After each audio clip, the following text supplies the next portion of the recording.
Welcome to another episode of the Silk and Steel podcast. I'm your host, Carl Zha. Today, I'm very excited to welcome back a returning guest, a Taiwanese Communist rapper, Comrade Xiangyu. Or how do you want to be addressed, Mr. Xiangyu? You can call me Xiangyu. Yeah, it's cool. Okay, well, welcome back. Glad to be back. For some of you who are longtime listeners, you are already familiar with him. Last time I brought you to the show, we talk about mostly your family history, your background growing up, how you became a communist, and your very interesting family history tying back to the Korean War. So I got a lot of response feedback. Many people say they actually learn a lot just from us talking about, the recent Asian history. And I thought, well, with your background as Taiwanese, we should start a show talking about Taiwan's political history because there's so much misconception floating around and so many myths. I'm pretty sure you want to dispel them as well. Yeah, and I understand there are a lot of different views regarding things like, reunification or independence, but my goal is to at least give people the context so then they can better understand, like, everyone's views, regardless of whether they're correct or not, Well, the beauty of American politics and internet is that, people can spew off giving very strong opinionated views without knowing anything. So it's our goal today, hopefully, to educate and just bring some historical context to Taiwan, because for most people, if the only news they have is from Western mainstream media, all they know is about the Taiwan Chinese mainland tensions. We're gonna bring all the way back from the beginning of the time, from the prehistorical Taiwan down to the present. I think that will really flesh out the political development of the island. Should we begin? Yeah, and I think we're gonna also, as we bring up certain historical events, we might do a little bit of film suggestions, just as you said yesterday when we were talking, humans are visual animals, so it'll help people better put things into context, I feel. Yes, definitely.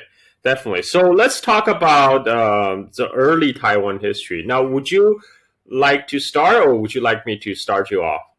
I really don't know how to start this one. Let me start off. Okay. So, there's actually so little, people know about the prehistorical Taiwan. I feel like we really need to do its justice on my show. So Taiwan existed, way before the mainland Taiwan divide, obviously. Mm-hmm. And it has long been settled by humans since prehistorical times. In fact, one of the, based on linguistic evidence, people believe the Austronesian expansion started out from Taiwan. And by Austronesian, I mean the language family of Austronesian language family, which covers from Taiwan all the way down to Madagascar on the African coast, down to New Zealand and Hawaii. These are like the four. I mean, the Madagascar, New Zealand, and Hawaii are kind of like the furthest Austronesian expansions. And what linguists discover is that like Polynesian language actually, pretty. It's pretty uniform. I mean, the way the language developed is that, given enough time, different dialects start to appear. Then language start to diverge as, isolation builds in, and then different languages branches out, right? But what did they discover while the Austronesian expansion that seems to be quite recent brought a whole range of people and culture spread throughout Pacific and Indian Ocean. Uh, they found the most diverse Austronesian language group is actually on the island of Taiwan. So the model of dispersion is, the most diverse place is probably closer to the place of origin. Think of the American expansion, and say the Russian expansion, right? It's very recent phenomena in the last couple hundred years, and so that's why you have this whole continental wide piece of North America that's all speaking English, American English, right? And you also have this huge expanse of land stretching from Moscow to Vladivostok on the northern Eurasian continent that's Russian speaking. This is a sign. I'm sorry? You mean Haisenwai? Haisenwai. Okay. So, yes. Yeah, Haisenwai is a Chinese name for Vladivostok. Before Vladivostok become Vladivostok, which means the Lord over the East. And so the reason the whole of Russia, right, speaks Russian, and whole of United States speak English is because it's a sign of very recent expansion. And same thing with the Austronesian language expansion is that they discover the most diverse place is actually Taiwan. It contains many of these Austronesian family. So we know Taiwan has been settled a long time, but that doesn't. Again, this is just based on linguistic evidence. But Taiwan actually had been settled obviously way before the Austronesian expansion. In fact, I'm reading your notes here. That the earliest inhabitants of Taiwan are as early as over 10,000 years ago. Yeah. And I'm assuming that they will be arriving from the Chinese mainland. Yeah. Because yeah, here you go. You see your notes, actually. There used to be a land bridge between Taiwan and the Asian continent. And actually in China, in southern China, particularly the area around the lower Yangtze Delta, that's an area where rice cultivation was developed about 9,000 years ago, right? And then the rice farmers, because rice is super productive, then rice farmers start to push out of the lower Yangtze Delta, spread all across. And we know, the Austronesian people, both the Taiwan Aborigines and people in, say, Indonesia and the Philippines, they're rice farmers, right? So the initial rice farmers, they brought their agriculture, rice agriculture throughout, Southeast Asia. Some of them push as far as Hawaii, New Zealand, and Madagascar. So this is like the history of the prehistorical Taiwan, the time that before Taiwan even appear on written records, because we don't have written records from times of 10,000, 9,000 years ago. All we have are archaeological evidence. But then Taiwan then start to appear in the Chinese records as China as one of the first place in the world that have very complete record keeping, and this was dated to the Three Kingdoms period. Like many of you gamers would know, Dynasty Warriors or the Total War Three Kingdoms that just came out last year. So in the very important Three Kingdoms period, that's when possibly Taiwan, appear in the Chinese records. We say possibly Taiwan because what appeared in the Chinese record is that the ruler of Kingdom of Wu, Sun Quan, he sent basically expedition to a large island, right? To large island, which they believe now, many historians believe that island is referring to Taiwan, but it was not a permanent settlement because it's more of like slave raiding mission because during Three Kingdoms period, there was a large the Han Dynasty at its height, at its peak, had 65 million people. But as a result of plague and civil war during Three Kingdoms period, the Kingdom of Wu, which covered much of southern China, they have less than like 4 million people. And so Sun Quan really needed people to staff his kingdom, and he would send out these expeditions to round up people to bring back. And one of the expedition went to like a large island to southeast. So people believe, many historians today believe that this is referring to the island of Taiwan. Again, they didn't come to Taiwan to settle. They were more interested to bring people back. And then this, the second record of the Chinese contact with Taiwan was much later, after the unification in the Sui dynasty. But there's some controversy about that because the island was referred to as Liuqiu, right? So the Emperor Yang of Sui sent actually, I like how you describe it. Why don't you cover this part since your notes right here? Okay, yeah. So basically he sent his boys to Taiwan to capture a few hundred prisoners of war back to China.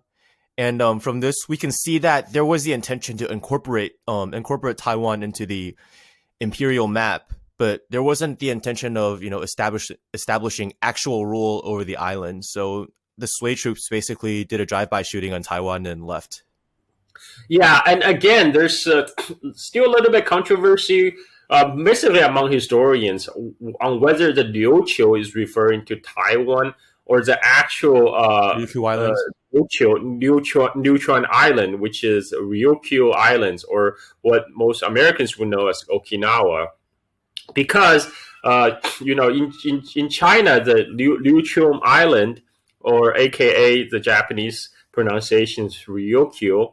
The Okinawa island chain has had long historical contact with the Chinese mainland, and even though Taiwan is a lot closer to the mainland, but because of the curious effect of the ocean current and the wind, because monsoon wind is very important in Asian trade, and it kind of blows either northeast or southeast direction. So it's a lot easier to ride the ocean current and the wind from, say, coast of southeast China, say from Fujian or Zhejiang to Okinawa, to Ryukyu Islands than Taiwan, right? And the fact that they refer to the island as Liuqiu, which was actually the name of ancient Okinawa. Different characters though. Yeah, but come on, that's a transcription, right? Liuqiu is not a Chinese name, so it's a transcription of a native name, Liuqiu. Yeah. So much with Taiwan actually too. Yes, we will talk about that when we talk about Taiwan's modern history. So there are some people who, based on ocean current, believe that they actually ended up in Okinawa rather than Taiwan. But by Song Dynasty, Taiwan is definitely on the map, because by Song Dynasty only Penghu. Penghu, yeah, that's what I mean, because the Song Dynasty there's a set of islands right in the middle of Taiwan Strait, halfway between the Chinese mainland and Taiwan, called the Penghu Islands. So the Song Dynasty and the following after Mongol conquest, the Yuan Dynasty have established administrative units on Penghu Island. So there's settlement, of Chinese fishermen on Penghu Island. So they're already halfway to Taiwan, but they're not quite to Taiwan yet. But they start to be aware of that large island on the other side of the Taiwan Strait.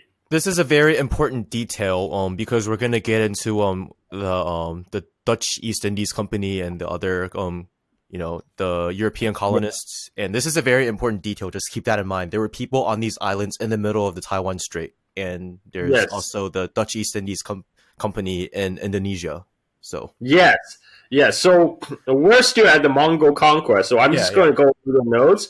So the Yuan Dynasty navigator Wang Dayuan went to Taiwan and noted that people were plentiful and lived long.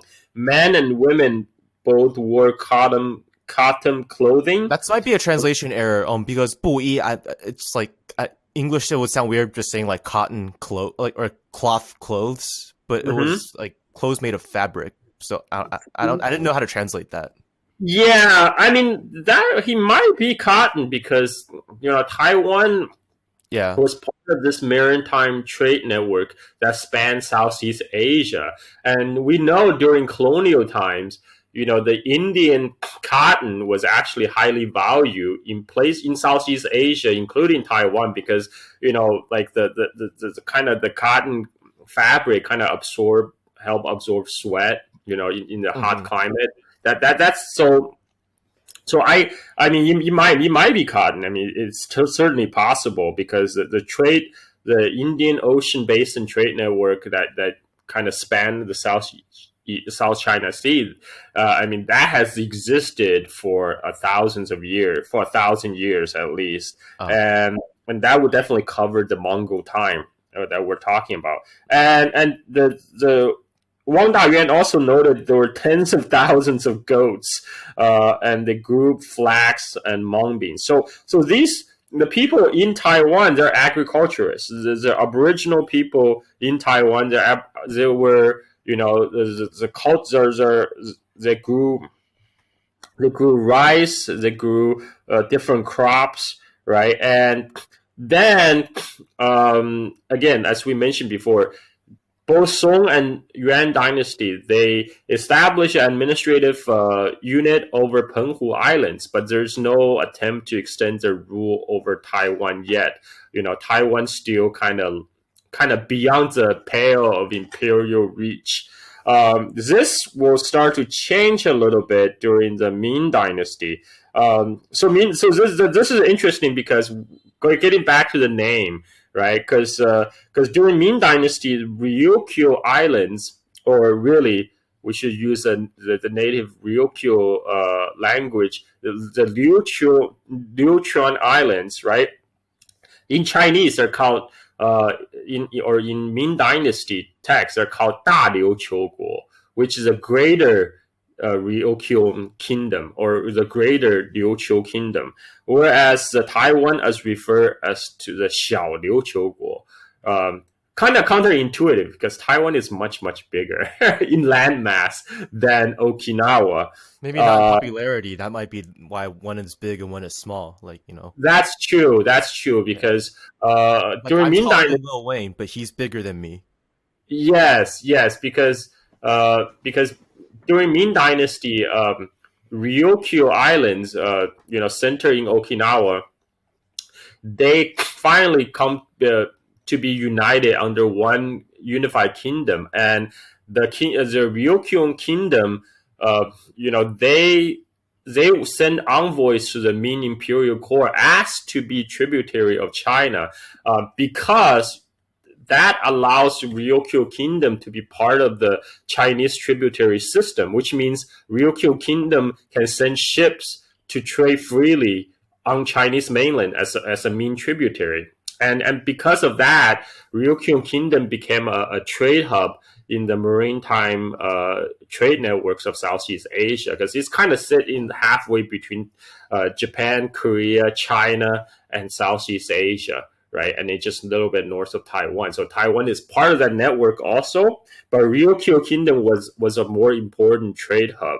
Hmm.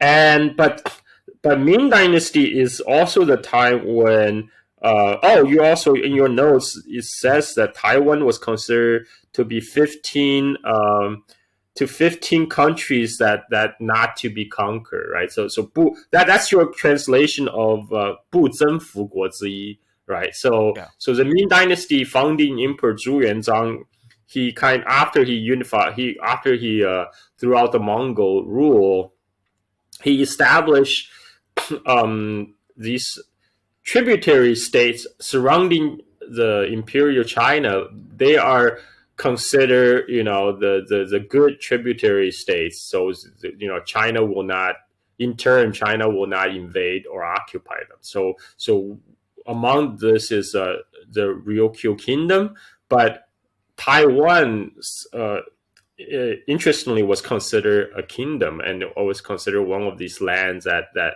were not to be conquered. And so again, it kind of implies that Taiwan was kind of just beyond the imperial pale.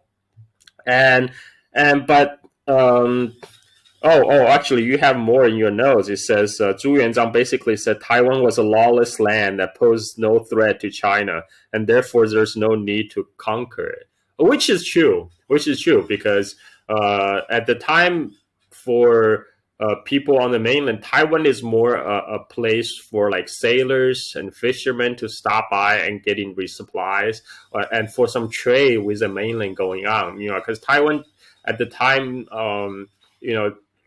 the political development of Taiwan, even compared to Okinawa, it did not have. It has some tribal confederacies, but it didn't even have like kind of the more complex organization like Ryukyu Kingdom on Okinawa. That might be also why it's called 小琉球国, right? The little kingdom of Liuqiu. Yeah, and another thing I want to mention is notice how he said that Taiwan posed no threat to China, therefore there was no need to go conquer it. That's the thing about Chinese territorial expansion, which is why it's mostly by land and it's not like the European colonists who went all over the world. Is as long as a place was only considered, they only expanded to places where that posed a threat. For example, like with Tibet. It's not simply the case of just Chinese going in and conquering it and making it a part of China, but the fact that there were so many interactions over a long period of time and mutual cases of invasions. So, I mean, that is a very interesting case, and I will have devote some future episode into it, because originally Tibet existed. It has its own empire. Tibetan Empire was the rival and the equal of the Tang Empire. And from the treaty signed between Tang and Tibet, it's clear that they were co-equals. And then that started to change after the collapse of the Tibetan Empire, especially after the Mongols basically came in and conquered everything. And the Tibetan religious authorities, the Tibetan lamas, went to the Mongol Khan and basically submitted. So that's when, for the first time, Tibet was kind of brought into one administrative unit, by a government that's based in China. Okay, yeah, I just covered. But this is an important detail, because Taiwan, they didn't consider really incorporating Taiwan until it became evident that because of Taiwan's importance in trade, it would eventually either be conquered by the Europeans or by the Japanese, and those people would pose a threat to China. Well, I think so. Taiwan is kind of just because Ming Dynasty, for most of its part, it has its hands full, and especially towards the end of Ming Dynasty, there's a very, very serious problem of Japanese piracy that was stem, in fact, from the fact that Japan at the time was a lawless, was entering into a very chaotic, this so-called the Japanese Warring States period. So there was left no central authority in Japan, and the different factions, they try to maximize their game however they can, including engaging in international piracy.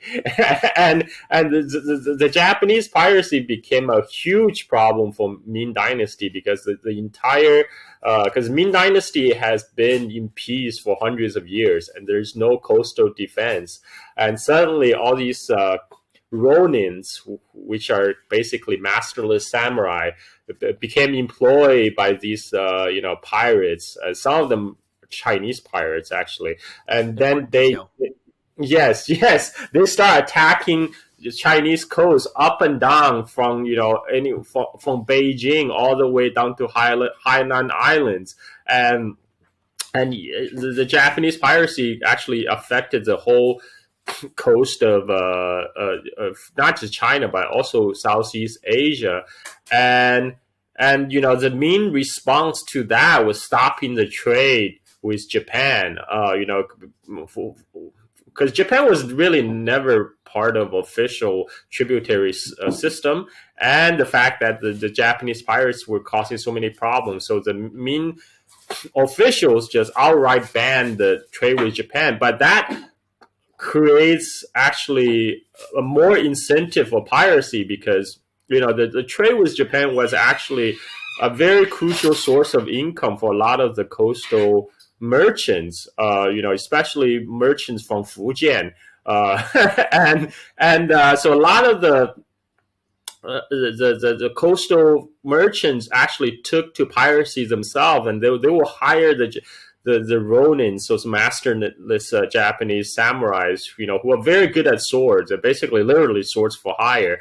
And by the late Ming Dynasty, it was estimated that the so-called Japanese pirates actually it's 70% Chinese, and in fact the biggest so-called Wako, or the biggest Japanese pirate, the head of the Japanese pirate organization, is a Fujian merchant.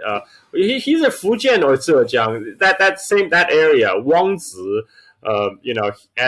And these people will play this. The reason I start talking about the pirates is because pirates are fun, but they will actually play a huge role in the political development of Taiwan itself. And one of the and just during this time, these pirates, this Chinese/Japanese pirates, will make Taiwan their base, because Taiwan is kind of just outside the imperial reach, yet close enough to be used as a platform for trade and piracy on mainland China. And these so there's the Chinese merchant pirates families from Fujian, Zhejiang, etc. They also had close tie with the Japanese daimyos, basically these Japanese warlords, who also depending on the trade, because at the time Chinese economy was growing so large and so vast. And China being one of the first country in the world to print paper money, and the government just started printing paper money like crazy, and it caused hyperinflation, and eventually the currency crashed, and the whole economy went back to metal currency, which in China was bimetal, silver and gold. But China, while is a major gold producing country, it does not produce enough silver.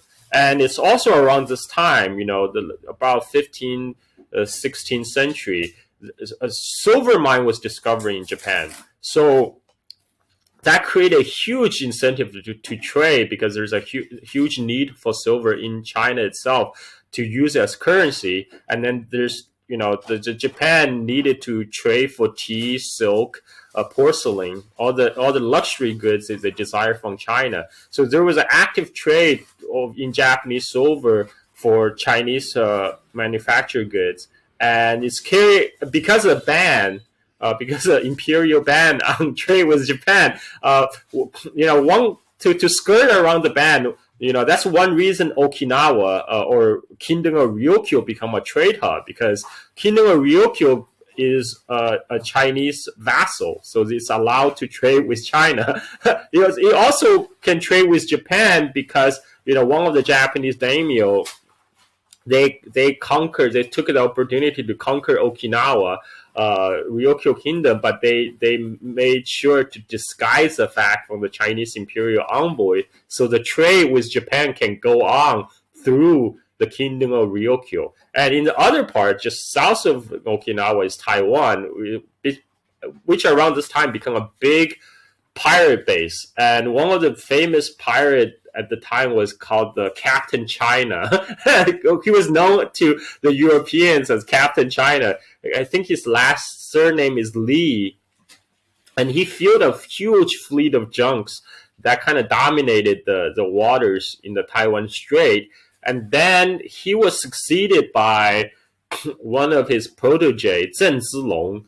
And Zheng Zilong, is one of the typical um, Fujianese people who took to the sea for profit, and he landed in Japan. Married a Japanese woman, have a couple of sons by her, and one of the son, his oldest son, by this Japanese woman, would play a pivotal role in the Taiwan's history going forward. So, just trying to wrap up this real quick, even though this is fascinating, but we really need to get to a more modern period. So, Zheng Zilong, because he was the head of basically he inherited this huge pirate empire off the coast of Southeast China. And the Ming Dynasty eventually decided, screw it, we can't beat you, but we'll just pay you off. We actually will recruit you into our court as one of our court officials, and then we give you a license to hunt down other pirates, which suited him just fine, which just means he gained a trade monopoly. So Zheng Zilong, then he took this is the Ming Dynasty version of reform and opening up. Yeah, well, kind of, sort of.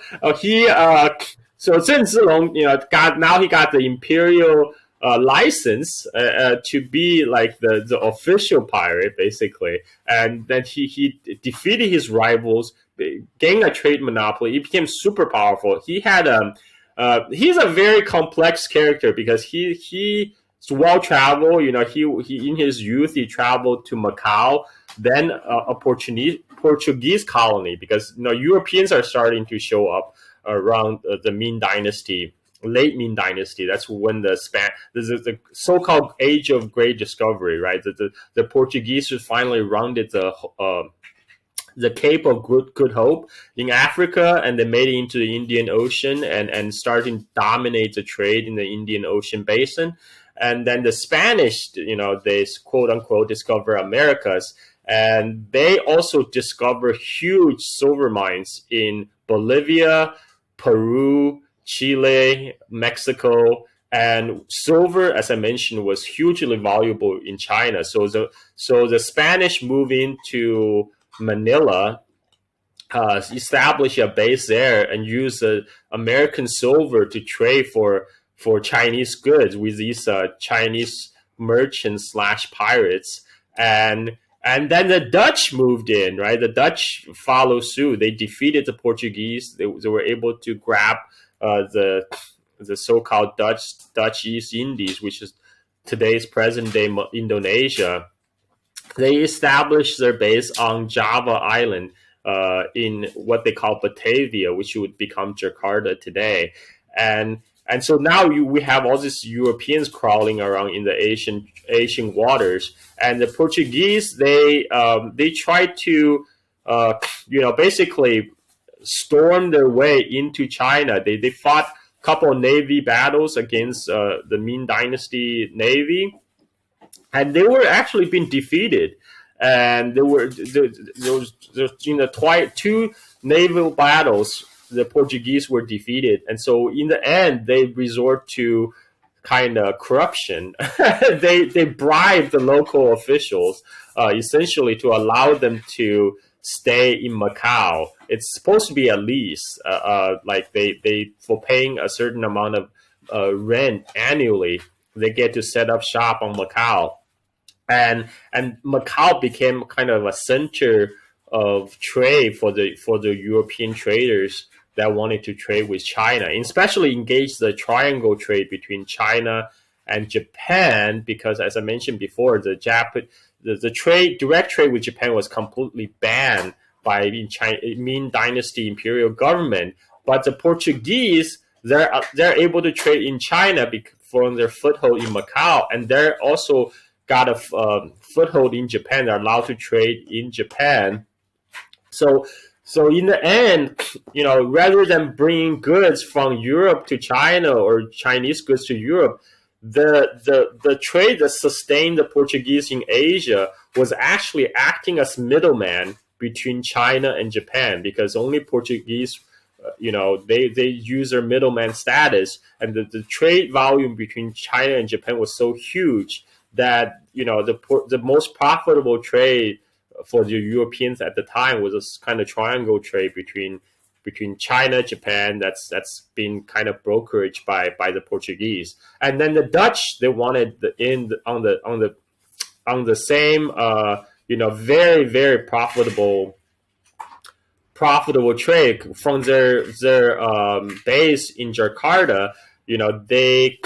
They kind of on the periphery of the Chinese Empire, but they're not allowed direct access. So this is where Taiwan is going to play a huge important role, because Taiwan is kind of this island that's just kind of outside of the imperial reach, but yet just close enough to the Chinese mainland that could potentially acting as a springboard into China itself. And then the Dutch actually had a couple run-in with Zheng Zilong, because Zheng Zilong, as admiral / pirates commissioned by Ming imperial court, he had a trade monopoly, right? He is not about to let Dutch to elbow into his business empire, and then the Dutch actually. So Zheng Zilong is interesting because he in his youth, he spent in Macau, in the Portuguese colony, where he learned some Portuguese. He's able to communicate with these Europeans, and he also was baptized. He has a Christian name, and also from Macau, he gathered around himself a personal bodyguards of former African slaves. Because these black Africans, they have no local loyalties, they have no local ties, so they owe their allegiance only to himself. So these are the people he feel he could trust, and so his close bodyguards are these Catholic Africans. And then he has a Japanese wife. He's operating base out of Japan and also out of Taiwan. But by the time the Dutch start showing up, he already most of his operation already moved back to Chinese mainland, because he has gained the kind of the favor of the imperial court. And then him and Dutch was going to have a showdown, because Dutch start to show up, basically try to raid and pillage the coastal Chinese towns, and the Ming court commissioned Zheng Zilong to repel the Dutch. So he starting to build this a European style warships on the coast of China in Fujian, because at the time Europeans had couple advantages, military advantages over the Chinese and other East Asian people. That what allowed them to construct this far-flung empire is their fortress. Their fortress built. They have very good firearms, because after gunpowder was passed into Europe, for hundreds of years, Europe was in constant state of war.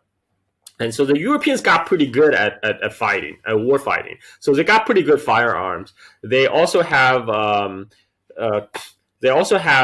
very good sailing ships, because just for the fact of geography, in East Asia, the very important for trade is a monsoon, and the monsoon wind blows one direction half of the year, and the reverse direction the second half of the year. So most of the Asian ships were built to carry on this monsoon trade, whereas in North Atlantic, the weather is a lot rougher, and the wind is a lot more unpredictable. So people like the Dutch, Portuguese, they had to build like really sturdy ships that could sail against the wind.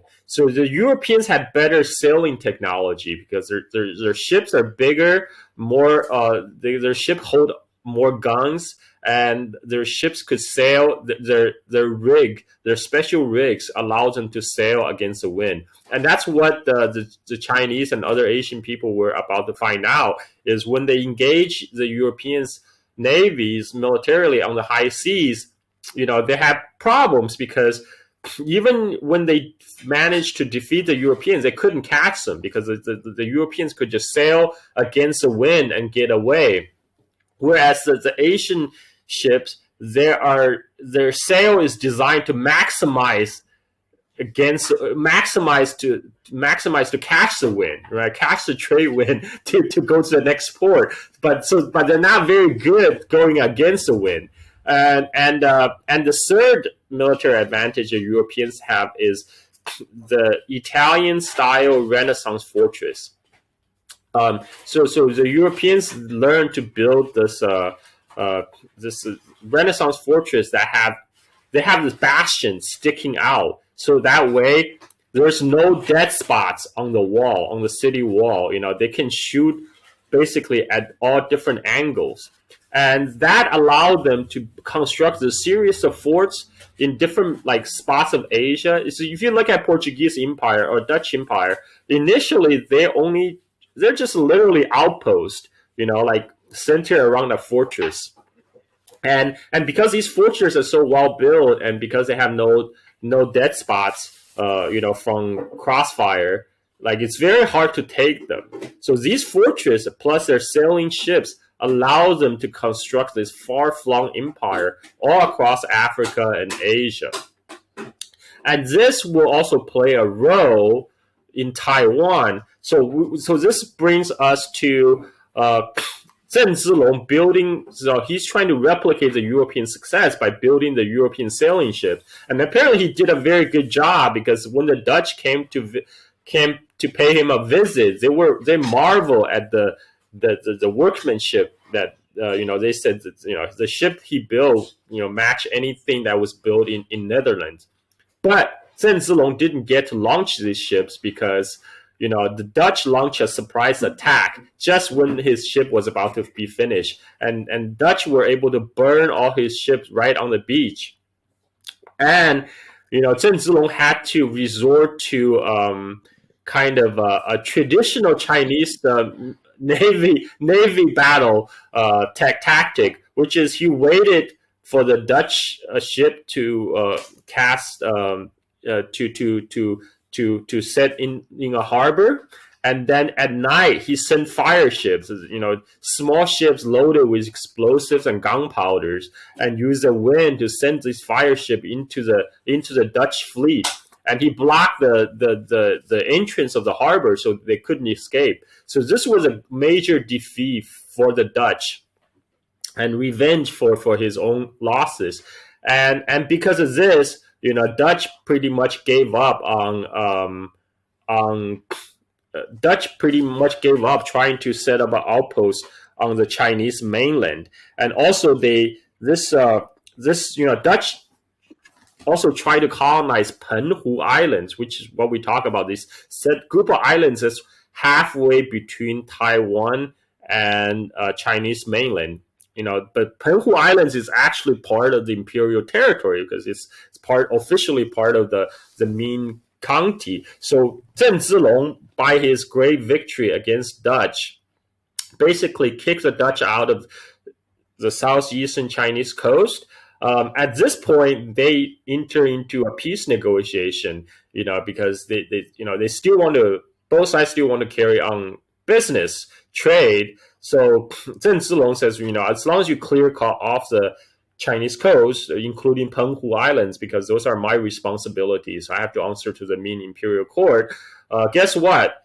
There's this big island across the water, and that's where I used to, I use as a base for my old days piracy activities. You can't have that.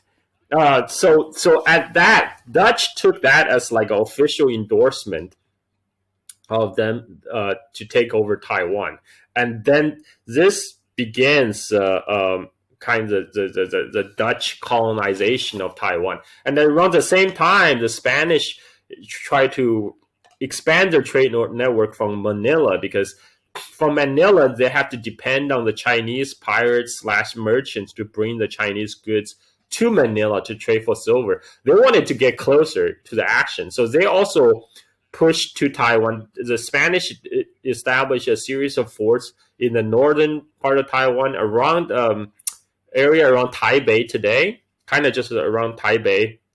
Whereas the Dutch, they set up base in southern Taiwan, around Tainan, and they built the couple fortress over there. And then the Dutch and the Spanish, they of course they have had a showdown over Taiwan, and Dutch being the rising European power, that gave the Spanish a sound beating, and then Dutch became kind of the undisputed colonial power over Taiwan.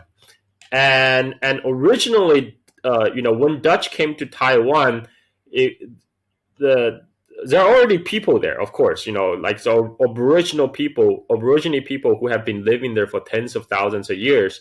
And they're about 2,000, according to the Dutch records, Dutch East India Company records, there are about 2,000 Chinese traders slash merchants who are kind of also have their like sacred pirate bases at various points of the island. That's also on the island, and also trading with the natives. And that's how the Dutch colonial period began. I think we're gonna try to move along quick so we can get to the modern time. But basically, do you want to talk about how the Ming Empire fell, and Zheng Zhilong was a Ming loyalist? So this is a very important point, and it kind of reflects the situation on Taiwan today a little bit. Yes, like he has some similarities with the Zheng family had some similarities with Chiang Kai-shek's family. Yes, and also that's actually been used politically by Chiang Kai-shek himself. Because we're talking this whole period we describe with the European arriving on the scene with a trade in silver from Japan and Americas happened during the late Ming, right? And the late Ming was, as you can see, it's interesting times. You have officials that can be bribed to allow Portuguese to set up shop in Macau. You have, basically kind of the pirates turned Navy Admiral Zheng Zilong had some kind of his own personal private dealing with the Dutch, right?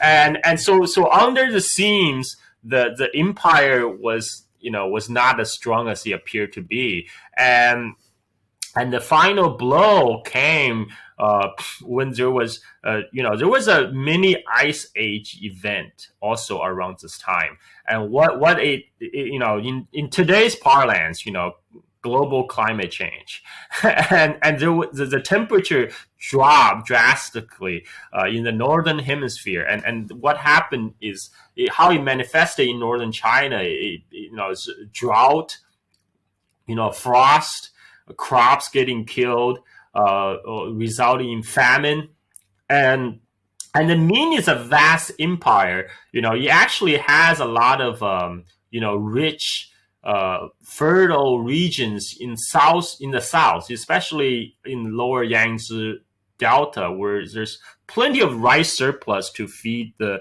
north, via the Grand Canal. But the emerging kind of bourgeois in the south, the former landowners kind of like turning proto-capitalist, at the time, they are very opposed to increase the taxes on their holdings in order to fund basically the going on to the empire. So what happened was northern China fell into chaos at the time when there was the semi-nomadic people, the Manchus, start to rise in Manchuria. They defeated the Ming army in Manchuria, basically kicked Ming army out of Manchuria, established their own kingdom, and became a major military threat because they would they on several occasions they crossed the Great Wall and raided as deep as Shandong province, which is pretty far south, way past Beijing. And at the same time, because Ming Dynasty was spending all this blood and treasure while trying to hold off Manchus, the drought in northern China caused a peasant rebellion. Basically, it's just starving famine refugees. They started to storm government granaries and move from place to place, just trying to find food. And general collapse of social order in northern China, and that was left to fester. Eventually, a peasant rebel, Li Ziceng, led his army, bolstered by the famine refugees, from Henan to Shanxi, and then he did a long expedition from he established his capital in present day Xi'an, and then he did a long expedition from Xi'an through Shanxi. Like he went to bypass them, because he destroyed major Ming army in northern China already. The rest of the Ming army are kind of holding off the Manchus at the Great Wall, and he went a little bit into like detour around through Inner Mongolia and loop around, went back on the Great Wall, hit through the Great Wall around Beijing, and he took the imperial capital, Beijing. That's the official fall of Ming Dynasty. But then in turn, himself was defeated by the Manchus at the Great Wall, and the Manchu cavalries came in and started wiping up northern China. Meanwhile, the southern, the remaining Ming government trying to set up a court in southern China, in Nanjing. And at this time, people like Zheng Zilong suddenly became a lot more important, because he has at his command a huge navy, a naval power, and he became promoted very high into the southern Ming government. But he, at the end of the day, he's a businessman, and he weighs his self-interest. When the Manchu army finally came, he did a quick calculation and decided to capitulate, to surrender his army holdings, and including like the imperial household as hostage, to the new Manchu conquerors. But he has an opponent within his own family, and that's his son, Zheng Chenggong, as he's mostly well known, or Guo Xinye. And Guo Xinye is get corrupted into by the Dutch and the Portuguese as Koxinga.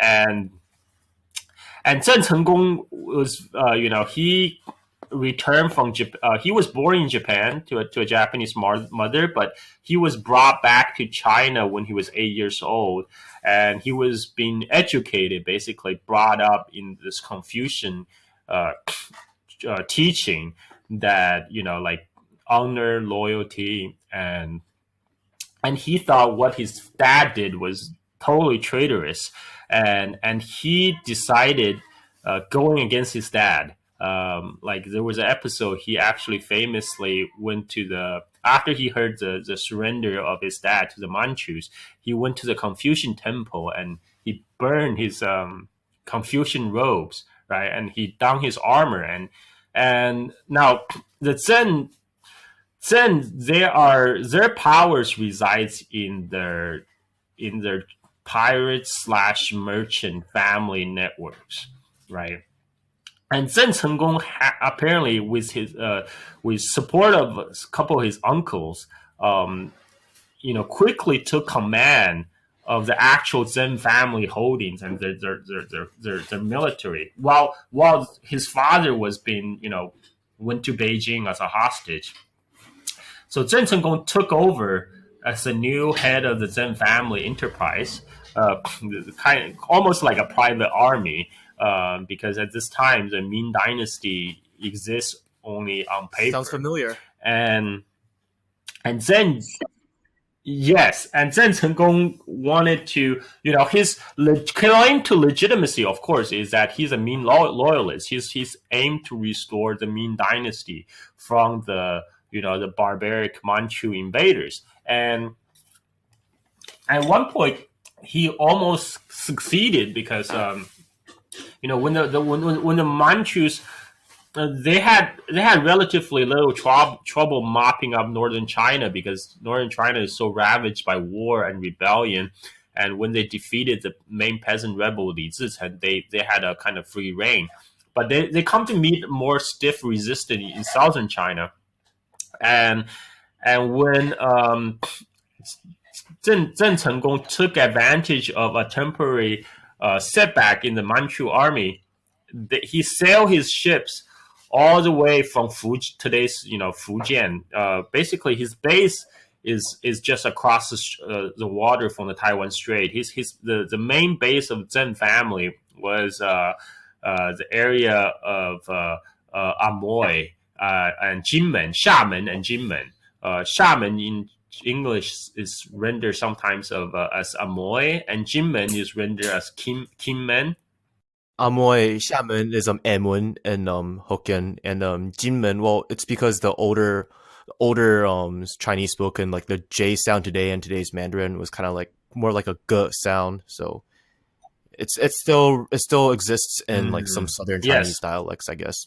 So that's where the inconsistencies come from. yes. So Xiamen or Amoy, Jinmen, there are two islands just off the coast of Fujian, but it was already a major trading hub around this time, especially because the Zheng family holding had this far-flung trade network all throughout Southeast Asia, as far as Indonesia and Malaysia and Thailand, and from there he was able to recruit a huge navy. He sailed up the Chinese coast, entered the Yangtze River, the mouth of Yangtze River, and took it all the way down to Nanjing. And he put Nanjing, the southern capital, under siege.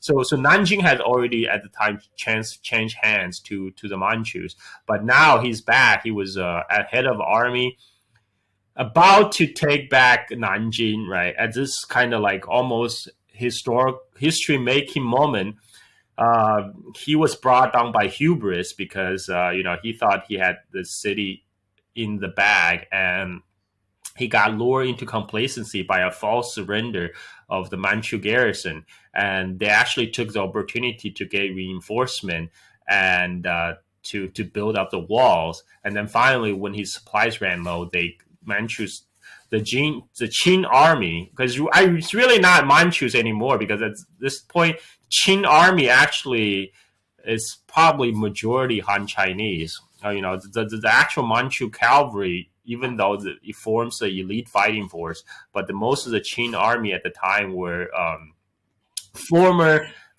Ming army that was now defected to Qing, and now they fought for the new Qing dynasty based in Beijing. So anyway, the Qing army overwhelmed Zheng Chenggong's army, forced him back to his base in Xiamen and Jinmen. At this time, he had to reevaluate his options, right? And his this was a major setback. His dream of restoring his rule over much of southern China just got shattered. And the Qing army, the Manchu court is sending huge amount of troops down to south to keep on taking over cities. So he had to think about a plan B. And the plan B happened to lay across the water of Taiwan Strait in then the Dutch colony of Taiwan. And then maybe perhaps at this time we should just briefly talk about the actual Dutch colonial rule of Taiwan, because when the Dutch first arrived in Taiwan, they just like how they set up in other parts of Asia, they first built a fort. They built a fort near a harbor. They built Fort Zeelandia right on in southern tip of Taiwan, near present day Tainan. It's in Tainan, but it's Anping district today. Yes, yes. It's in the Chinese name for the fortress is called Anpingbao, but the Dutch name is for Zeelandia, and they because it's right sitting right on the harbor, so it can be supplied by the sea. And like I say, it's built in the Italian style Renaissance fort. It has different bastions that protrude from the fortress wall. That it provides crossing fire, so there's no blind spot on approaching. It's very hard to take. And from there, they start to subjugate the Taiwan Aboriginal tribes in the southern Taiwan area. And in fact, one of the most powerful confederation at the time is called is it Taoyuan or Taiwan? Um, Basically, that's how the name Taiwan came from. It was closer to Taiwan, which is why it was also written as Dayuan, like in Mandarin, because it's also pronounced Taiwan. Like Taiwan and Dayuan and all those characters in Hokkien are all pronounced Taiwan. Yes, Yeah. yes. At the time, the biggest indigenous confederation in the area is called Taiwan, and then that eventually became the name for the whole island, which is Taiwan. It's Taiwan in Standard Mandarin, but in Hokkien, which is the well, more specifically Minnan, right? The southern Ming language, family language, that's spoken by the immigrants from migrants from across the strait from the mainland Chinese province of Fujian. So the at this time, so when the Dutch arrived in Taiwan at first, the first is the militarily subjugated the Aboriginal people, forced them to sign treaty, acknowledge sovereignty of Netherlands, allowed the Netherlands to set up trade. At the time, um, Taiwan was populated by a huge flock of deer, and there was a very big profitable trade in deer skin. To be sent to Japan, to mainland China, and but that under the Dutch, because the Dutch, they try to maximize their profit. They encourage the hunting of the deer to the point of near extinction, and so they had to find extra source of income. And what they realized was, they came to Taiwan to exploit the natural resources, but in turn, they find out the most profitable trade in Taiwan was actually exploiting the Chinese settlers. So they started to bring in Chinese settlers on a massive scale. They started to encourage a Chinese migration across the Taiwan Strait. This is also at the time when the Ming Dynasty is falling apart, right? There's huge scale civil war and invasion going on. So there's a lot more people willing to get out of Fujian.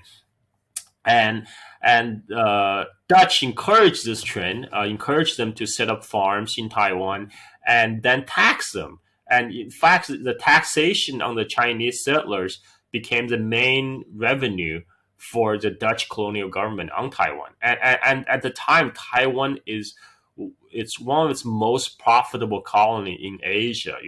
It's either on the par or surpass its income from Batavia, which is in Jakarta in Indonesia today.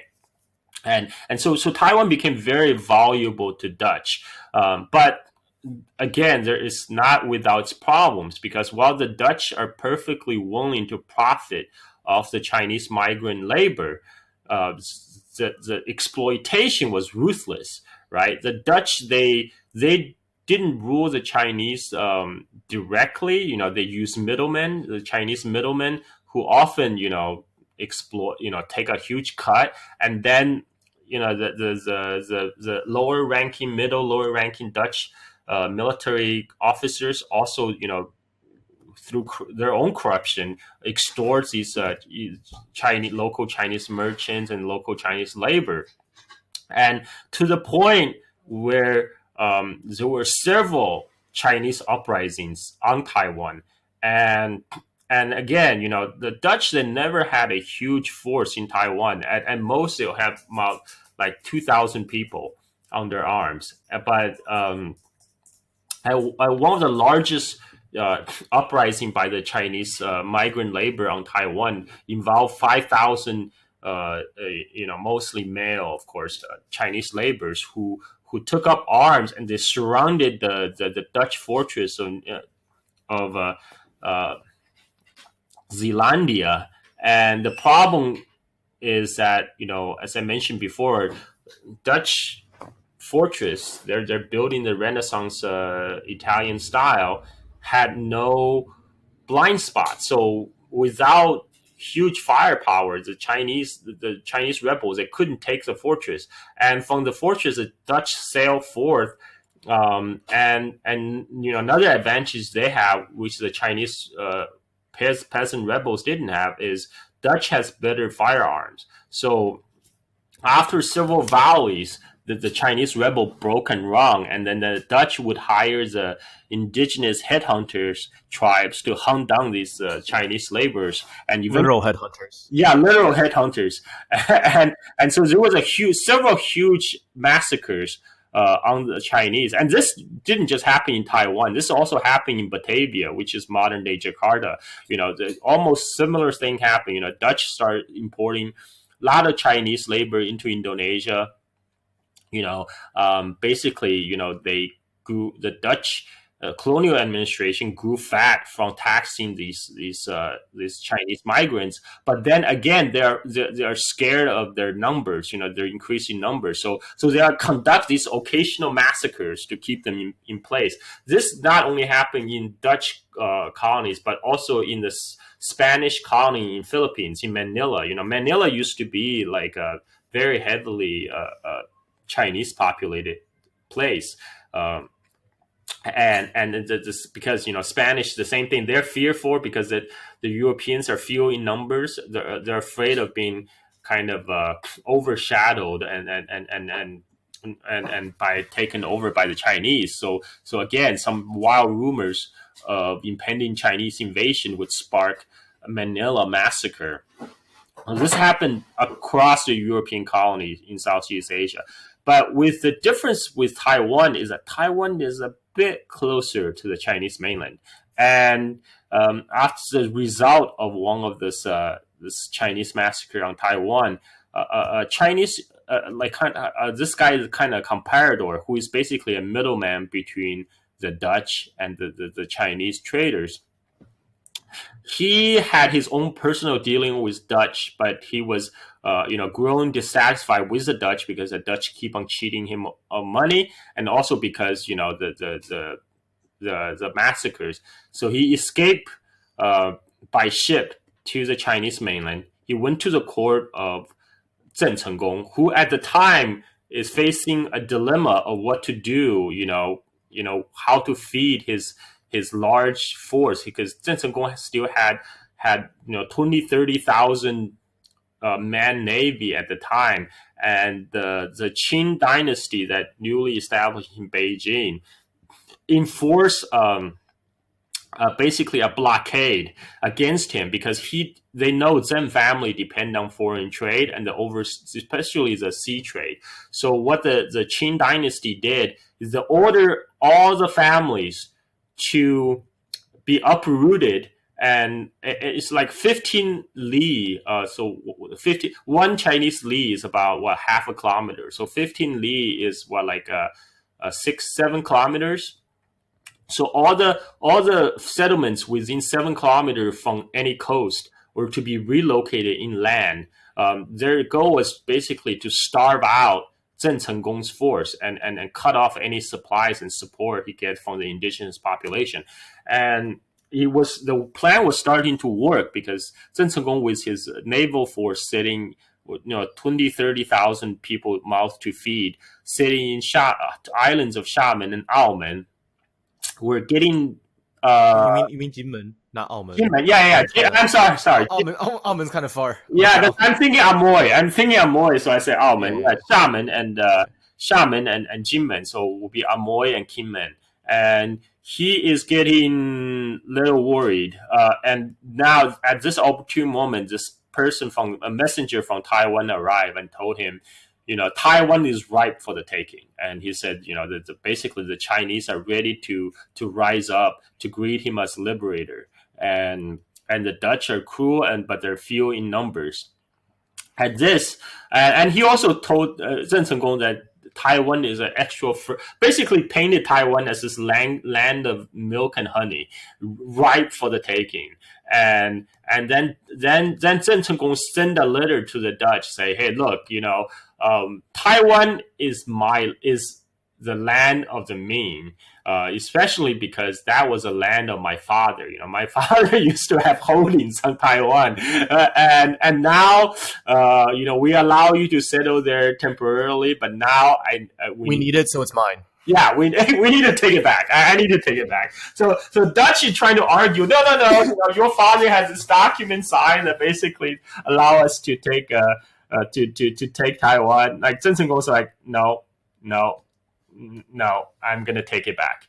And so Zheng Cenggong at this point sailed with, I believe it was 25,000 troops, a huge force, sail across the Taiwan Strait into Taiwan. And the Dutch, they actually set up the Fort Zeelandia at very, very strategic place, because their harbor can only be approached normally through the harbor right underneath basically the fire from the fortress, right? But because there's a lot of defectors, there's a lot of Chinese from Taiwan that defected to Zheng Cenggong's camp. They told him he can just wave during high tide to go through Luerman, which is a little bit north, just north of just north of the fortress. There's another lagoon that would be able to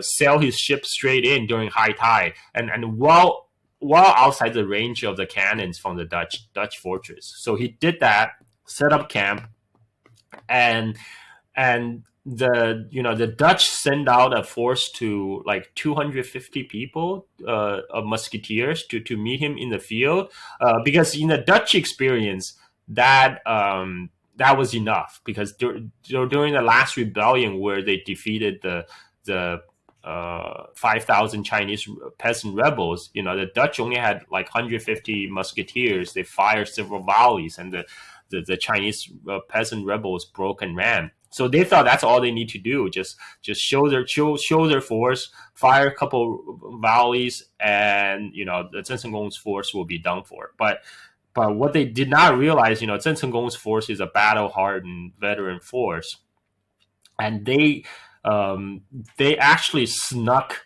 While the Dutch expedition was sent out, the 250-man musketeer was sent out to repel Zheng Cenggong's force. Zheng Cenggong had another force landed just behind them, between the 250 Dutch musketeer and the Dutch fortress, cut them off from their escape. And then, from both sides, the Dutch, the Zheng Cenggong's army launch attack. And then when the Dutch fired their first couple initial volleys, when they realized the Zheng Cenggong's force did not broke but keep on advancing, they themselves panic and start running, and then they all got basically massacred.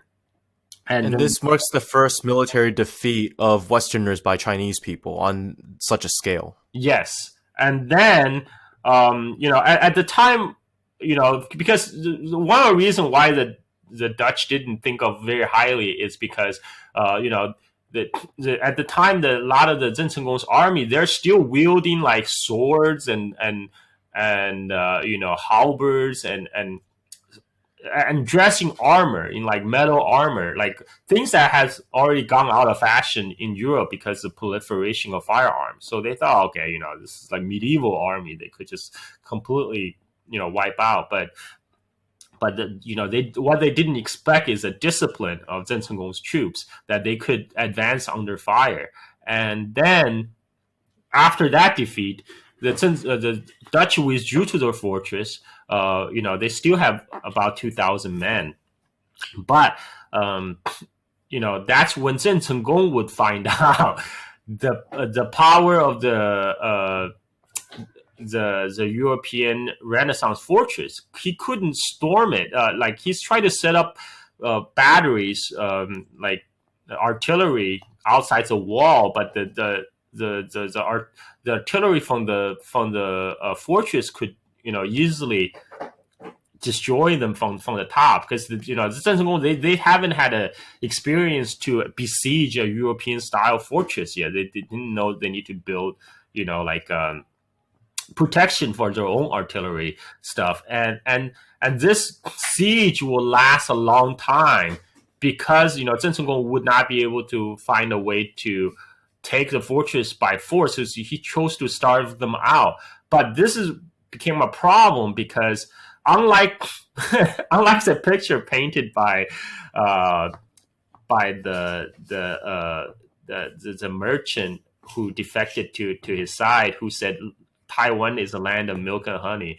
At the time, Taiwan has very little cultivated land, and by bringing such a large force, 25,000 people, to Taiwan, Zheng Cenggong's force faced famine, because their supplies were dwindling, and there was not enough food in Taiwan. So they actually had to send out troops to surrounding indigenous villages to request for food requisition.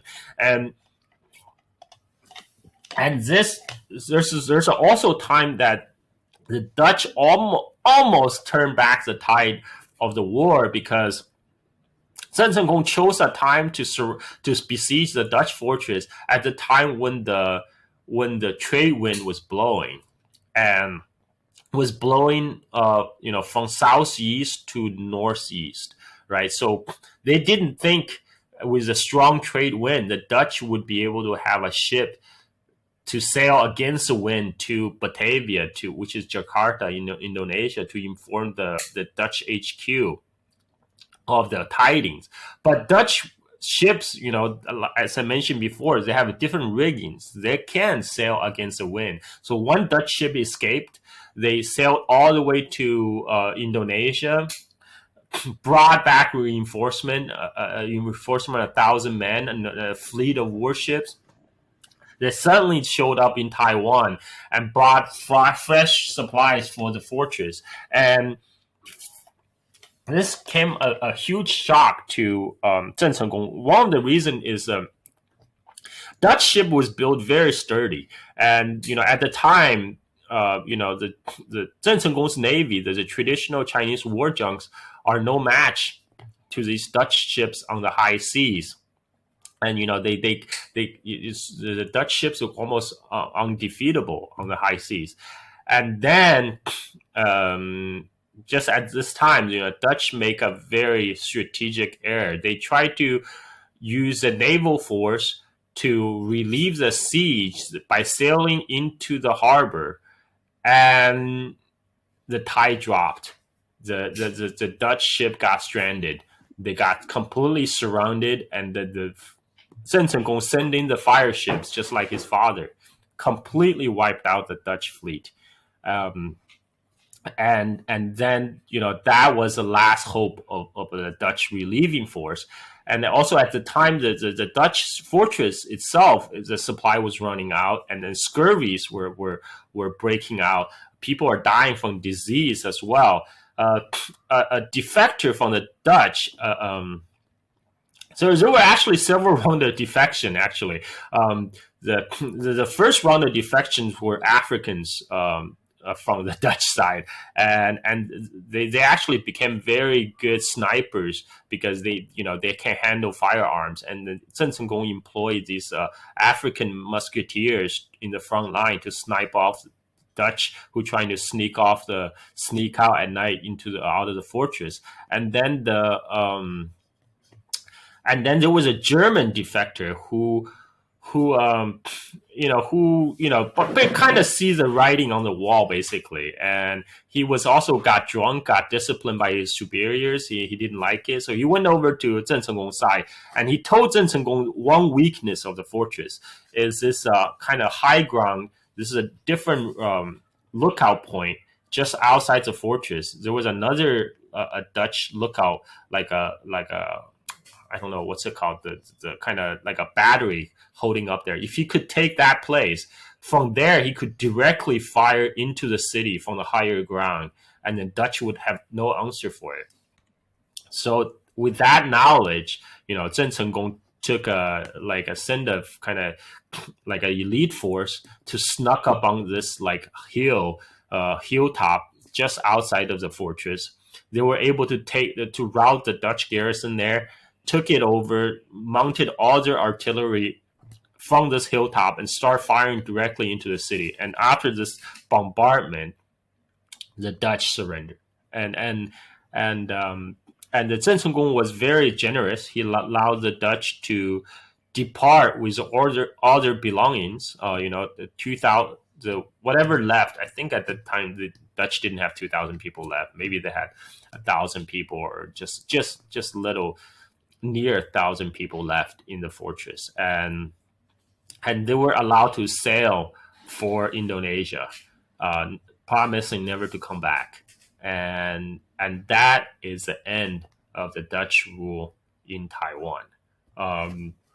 You like to continue, or Yeah. So I'm just gonna go over the rest pretty quickly. yes? So basically, Zheng Chenggong, Ming loyalist, he set up a kingdom in Taiwan called Dongning Wangguo, or the Kingdom of Dongning, or the Kingdom of Eastern Tranquility. Well, officially though, it's not. It's still part of Ming, because his claim to legitimacy is still that he's a Ming loyalist. So I mean, yeah, he was for his victory against the Manchu Qing dynasty. One of the last southern Ming emperor conferred to him the imperial name of Zhu, right? So that's why in Chinese he's also called the Guoxinye. In Mandarin, yeah. Guoxinye. What would be in Hokkien or Minnan? Oh, I'm bad with the tones. Xing, yeah, something like that. Yeah. I have the tone. I don't know the tones for because with each Chinese character in Hokkien, there's like at least two readings. Yeah. It depends on like the context. So yes. Yeah. So Guoxinye literally means imperial name bearing lord, and that corrupted in Portuguese and Dutch to Koxinga, and that's how he's known to the West. Koxinga. He became basically a great hero in China for being the first to defeat a Western military force. He's not the first, but like a major decisive victory, and he's built. He was kind of like in today's speaking world, he is kind of remembered as a Chinese hero who take back Taiwan from the Dutch colonialists. And he's still celebrated in Xiamen. I went to Xiamen and I saw this huge statue of him overlooking the Taiwan Strait. Yes, as a Taiwan island. Yes, the political. It was overlooking Jimen, I think, if I remember correctly. Yes, and in fact, Koxinga himself, Zheng Chenggong, he was not quite down, because Taiwan didn't turn out to be this land of milk and honey that he was promised. So his next step was to conquer the Spanish colony of Manila, because Manila was a major trading port, and with a lot of high number of Chinese population who could be his potential supporters. And just when he was about to launch his expedition, he died of. It's not very clear what he died. Either dysentery or malaria. There's another curious theory that he died from syphilis, because like according to historical record, when the time he died, he went mad. He was really hot tempered and like really on a short term, and by all account he went mad, and Oh, sounds like syphilis. yeah, like because at the time syphilis is again it's American, it's a disease originated in the New World, and the Spanish and the Portuguese when they when they conquered the New World and brutalized the Native Americans, they also contracted the syphilis and brought it back to Europe and the Old World. And That's revenge for all the diseases they brought to the New World. yes, yes. Except syphilis wasn't as lethal as the smallpox on the Native American population, and so there was quite a bit of a contact, as I mentioned before, with the Europeans, and there were some tantalizing hints that Zheng Cengkong might have contracted syphilis and died from its late stage. But he died at a young age. Just before he was about to launch an expedition to conquer Philippines, and after that, his son and his brother were just basically committed to kind of hold on to their holdings on Taiwan, right? Like you said, this kingdom of Dongning. Even though officially they should still use the Ming Dynasty reign names and titles, but by all intents and purposes, it's kind of an independent kingdom. And it's kind of like all intents and purposes, Taiwan isn't really the Republic of China, but they still keep that name. Right. And they and there's strong parallels with today's political situation, because especially after the Chiang Kai-shek has lost the Chinese Civil War and fled to Taiwan, so in a way, Zheng Cengkong is celebrated across both sides of the Taiwan Strait, both of the Chinese, for different reasons. Yeah, both on Chinese mainland for taking back Taiwan, and also celebrated on Taiwan for basically standing up to like a mainland like a ruling mainland government to establish a separate identity, just not establish a separate identity, but that's kind of different, because like you have like the Benshengren, the people who have been in Taiwan, the Han Chinese people who have been in Taiwan for hundreds of years, they see him as sort of like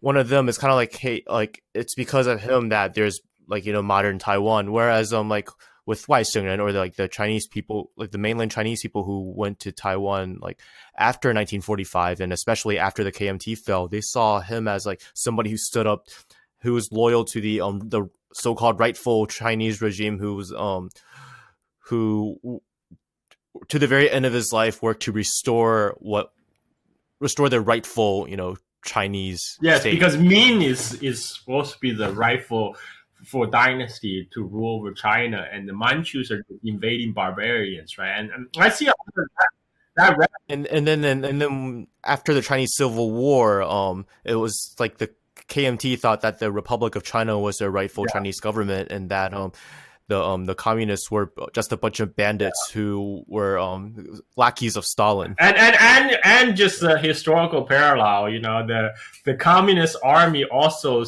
swept to victory from their victory in Manchuria, and Lin Biao's million-man army swept out to conquer the rest of China. But anyway, yeah. But then I want to just tell the audience a note. Just remember the thing about Jinmen and Xiamen. Xiamen today is they're both part of Fujian province, but Jinmen is still under control of the authorities in Taiwan, and it's intentionally left that way. We'll get that.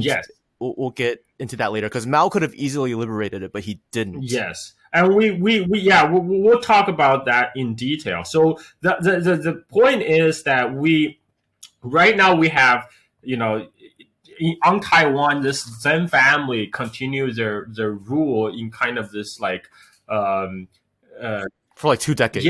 For 2 decades, as in direct opposition with the Beijing-based Qing dynasty, and at the time, the Qing actually cooperated with Dutch trying to take Taiwan.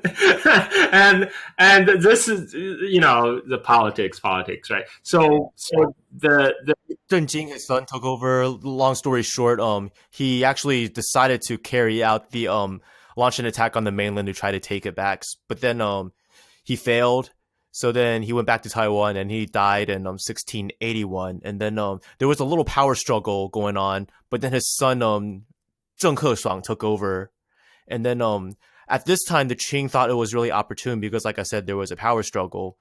So then they asked Zheng Keshuang to surrender, saying that he could run like his kingdom on Taiwan as a tributary to the Qing, and that the people wouldn't have to observe Qing customs like growing the queues, like the front of their head shaved with a ponytail on the back. But then he said no with different reasons every time. So then eventually Emperor Kangxi of the Qing Empire wasn't going to put up with this bullshit anymore. So he sent his boys to Taiwan to kick his ass. And one of his boys was actually used to be a major general under Zheng Chenggong, Silang. Silang was Zheng Chenggong's one of the major general who, participated in taking Taiwan from the Dutch. But, Zheng Chenggong has, maybe he was afflicted with syphilis. He made a lot of decision and his enemies. And one of them is, he suspected Silang of supporting his brother or his son trying to in a coup. So he had Silang's family arrested and killed. So Silang escaped to mainland and defected to the Qing Dynasty. And Silang was a big proponent for taking over Taiwan. And one, motivated by personal revenge against the Zheng family. And so when the Silang, led the Qing army, because he's familiar with Taiwan as well, and then Silang is also, he's part of the same, the Fujian people from that the same region, the Minnan speaking people. And he became the admiral of the Qing Navy, and he took over Taiwan. And at the time, there was a big debate in the imperial courts about what to do with Taiwan, because they're like, well, Taiwan is just kind of this far-flung island, across the waters. Is there any point to spend imperial treasure to keep it? And Silang, was very adamant that Taiwan should be kept, because that's a place he kind of bled for all his life, and he wanted Taiwan. And he also become one of the largest landowner in Taiwan, and he also have his clan connections on Taiwan from the people who originally went over with Zheng Chenggong. And it's because his insistence, Qing made Taiwan kind of part of the Fujian province. And this, so the Chinese migration to Taiwan started on a massive scale under the Dutch. And it continued under Zheng Chenggong, and then under Qing, Silang kind of opened up the floodgate, and at the time, this is also different because it was there. Migration from the mainland to Taiwan was severely limited for the longest time. Well, not for the longest time, but for a while. Yeah, for like a few decades. Yes. One of the reasons, so and there's also like kind of the kind of sub-ethnic rivalry started to emerge as well, because among the people who made it to Taiwan, they're from different parts of China. There's the people from Zhangzhou, and there's people from Quanzhou, which two different cities in Fujian. So there's fighting between clans from Zhangzhou and the clans from. And then nobody liked Hakka. Yes, and then there's Hakkas from eastern Guangdong province, and they also made it because eastern Guangdong and also southern Fujian, they were all like power base of Zheng Chenggong. So he kind of drew people from these parts. So people who the initial wave of the people who migrated to Taiwan from mainland are the people from Zhangzhou, from Quanzhou, and the Hakkas, and they all fight among each other for the best land in Taiwan, right? After what happened is, after the Zheng Chenggong took over from the Dutch, then there's kind of the dispossession of the indigenous people kind of continued because like Zheng Chenggong's army kind of just took over all the farms that were owned by the Dutch and then staffed them with their own army, right? And then This is an important detail with the indigenous people because the Qing did intervene yes, to varying success, but it became the point that until around the time when Taiwan was ceded to Japan, the Chinese Empire only had effective control over about half of the island, whereas with the eastern half, which is mostly mountainous, still under the control predominantly by the indigenous people. yes, because what happened first with the Dutch, and then later after under Zheng Chenggong's regime, and later under Qing, is that the Chinese settlers from mainland they come in and they kind of took over the lowland, more productive agriculture areas. They start pushing the indigenous people towards the mountains, and the geography. Actually, that's contested because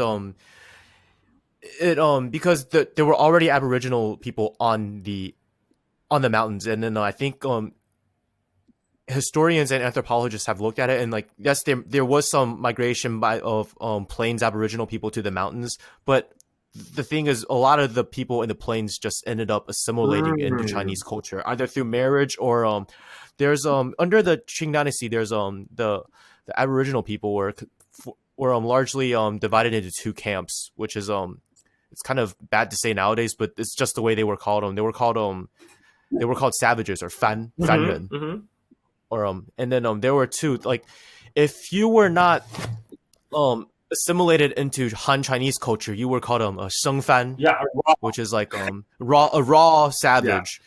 But then like if you were assimilated, then you were called soufan, like a cooked savage, like. And but then that it's also Su also means familiarize, or like a familiarize, like Susan, right? It's like someone you're familiar. Yeah, 陌生人熟人, yeah. But basically that it tells you another thing about the Chinese mentality during the imperial time, which is if you were willing to adopt like Chinese culture, Confucianism and stuff, you will be treated as a Han.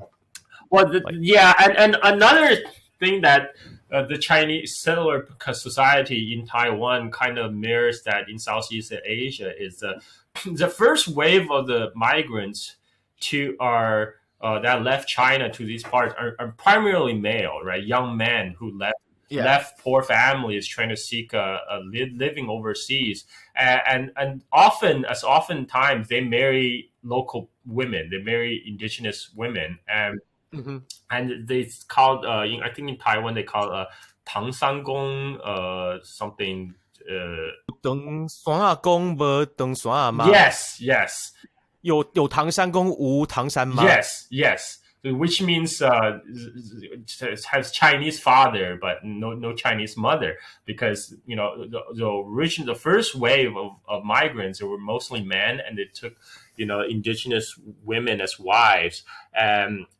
there's but because I think because Taiwan is much closer to China and there's much larger scale immigration, that kind of difference kind of disappear in the later generation, whereas say like the straight Chinese in Malacca, in Malaysia, Singapore, and Indonesia, that there's a lot more acculturation, of blending of culture going on over there, because over there was the numbers are fewer, so they adopt. There's more adaptation of like kind of indigenous culture. But whereas it's the other way around in Taiwan, at least in the plains region. Exactly, and so like you said, like one thing I always want to talk about is geography of Taiwan. So Taiwan has the central mountains, right, and then you have these lowland, coastal lowland areas, which is like fertile for rice agriculture,